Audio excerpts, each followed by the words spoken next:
His skill set. So we're extremely excited he's there. Being in close contact with his agents, we had an idea that he might get there. We rolled the dice a little bit, and it worked out for us. And please raise your hand, and we'll bring you a mic. And please state your name and affiliation when you ask your question. Thank you. Okay, over here, Kevin Taylor, Taylor Made Sports, and Travis, when did you find out that you really wanted to take Cam at number 10, and what was it about him that you really liked for him to go at that level? We found out as soon as the 9th pick came in that Cam was going to be our guy. But like I just said, we throughout the process, we're constantly talking to the agents, talking to other teams, just trying to get a sense who might be where in the draft. And obviously, we had the 10th pick, and we felt there was a great opportunity that he might be there, and we kind of gambled on it. We had him ranked higher than that on our board, but we felt like we might be able to get him there. And so we rolled the dice, and we won today. It's better to be lucky than good sometimes. Dan Matthews, 6A, The Fan, Dickey Broadcasting. Just getting Cam from a program like Duke, you got Amari last year from a national champion. How important is it as you develop this roster to get guys in here that come in from a culture of winning? No, it's very important. We talked about this as this year played out this year. I got lots of questions about, you guys shouldn't be winning these games down the end. It hurt your draft status.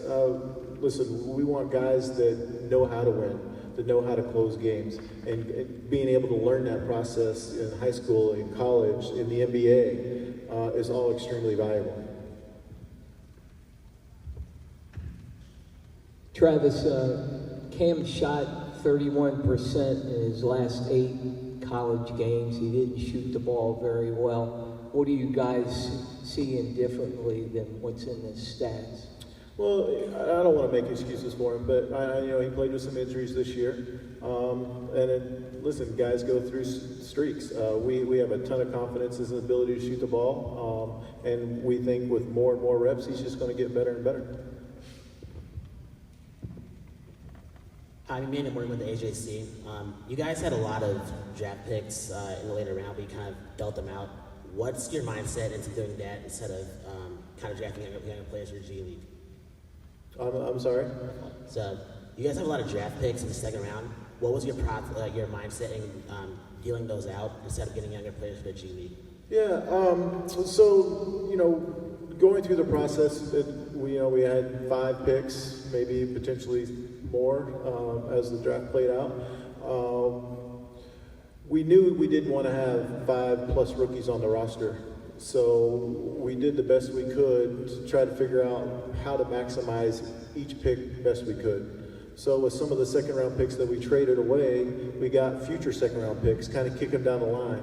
And those are valuable, even the protected one. Like that protected pick, we can use in a trade. Any deal that we would do now, between now and 2024, we could use that in a traded player, in a cash trade. You need those picks to make transactions, so they hold value. And then you're allowed to take in $5 million of cash a year. So when teams are going to give us a future second and cash, we're going to try to maximize that as well. I think to maybe answer your question, I know a lot of people, and I said we didn't just want to sell picks. We didn't, but if we can get cash thrown on top of any transaction, that's never a bad thing. Carl Phillips with the Shadow League. I know it's early, it's still June, still have free agency and summer league and all that happening before the season gets started. But looking at the roster and what you had before the night started and what you could potentially have when the night ends, what does that say about what you guys are the style of play and the brand of basketball you're looking to play this season? Well, you saw this year, we want to play fast, up and down game. We want to space the floor, and we have multiple guys out on the floor that can make plays. So we're looking to add multi-dimensional players, guys that can play multi-positions, players with great length, and guys that can play some defense on the wing. Allison Mastrangelo, WSB. Overall, I know it's still a little bit early, but how would you rate your draft? I mean, were you surprised by some of the things that were able to work out for you and how they fell, or was it exactly kind of how you thought it would play? We're really excited about our draft, and I think we'll even be more excited about it on July 6th.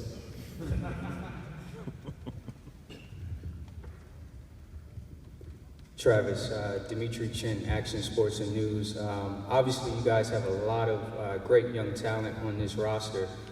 Crack the starting lineup come the beginning of the season.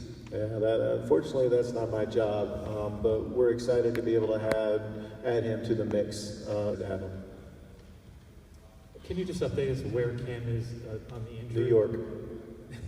On the injury front, and might he be ready for Summer League, or is there a plan there? Yeah, no, I don't think he'll quite be ready for Summer League. They said it was a 6 to 8 week process. I think we're about 4 weeks into that, so he'll probably won't get on the court till the end of July. But, you know, we'll get him in here next week, and, you know, we'll get on top of his rehab. We had him in here last week, so we've seen him. Our doctor's seen him. Everything is coming along great on that front, so we don't have any concerns about his injury. But unfortunately, he probably won't be able to play in Summer League. Hi, Greg Hurd, three-point conversion. Going into the draft, was there a focus more on finding versatile players or more on players that you felt could defend well?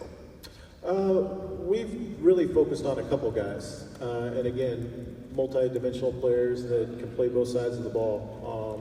And you know, we kind of locked in on a couple guys, and we thought if we could pull this off, it'll be a home run. I went on my walk today around down to Cheshire Bridge and back, and it started pouring, and I came back, and it just cleansed it off all the dirt from me, I guess, or something. So things worked out when we got lucky, and Cam was there for us. Alex Glaze with 11 Alive. I guess when you were on that walk and you're kind of going through your mind with how tonight's going to go, could tonight have gone any better than it did for you guys? No, we're really excited the way it played out for us tonight. I guess it always can go better, and time will tell, but we feel good about the way it played out for us tonight.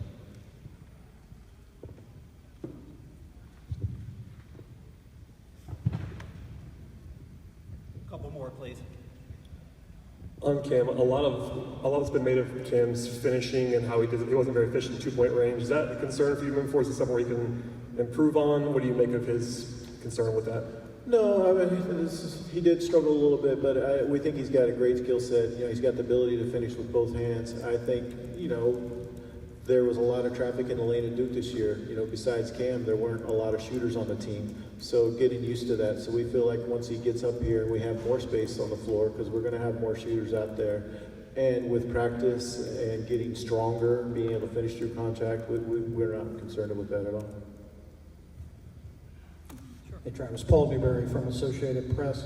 One more thing, kind of big picture, with who you'll have on the roster come July 6th, and with even looking ahead to next summer with a lot of the big contracts you currently have that won't be around anymore. Is this sort of falling into place? You obviously had a pretty long-range plan that you put into effect. Is it this kind of where you thought it would be, even a little ahead of schedule, or No, where do you think things are? No, I mean, we feel good about the way the drafts have played out for us. You know, this is my third draft here, so we feel good. You know, if you think back all the way to, 2019, 17, I guess. I walked out and told you we were really excited about John Collins. We had him rated higher, and, you know, he's been great. Last year, you know, we made a big move and a big gamble, and we feel like that really paid off. And this year, we feel like we got lucky again. I say it all the time. It's better to be lucky and good in this business, and I'll take being lucky. And we've been lucky the last few years. The guys that we like have been there when we pick. These will be the last two. Christian Cunningham, SportsX. At what point did you identify Cam as a guy that you felt needed to be in the Atlanta Hawks uniform? Was it during his high school days, or was there a moment at Duke where you saw him and decided that he needed to be in the Hawks uniform? Well, no, I mean, he's been on the stage for a while, right? He's played on Team USA, so we've seen him for a long time. He's not a secret. You know, he was in our gym last year at McDonald's All-American Game, so he's a guy that we've been watching for a while, and certainly a guy that we've tracked and obviously liked, and we're extremely excited to have him. Harrison Coburn with Sports Talk ATL here. Essentially, you ended up trading Luka for Trey and Cam Reddish. Now that you know the exact personnel behind the trade, how are you feeling about that? I hope we're done with this. Listen, Luka's a good player. Dallas got a good player. We obviously are excited about the two players we got. We feel like it worked out for both teams. Thank you, Trav. Thanks, guys. And if you want to stick around for 56, I'll come back out. Appreciate you.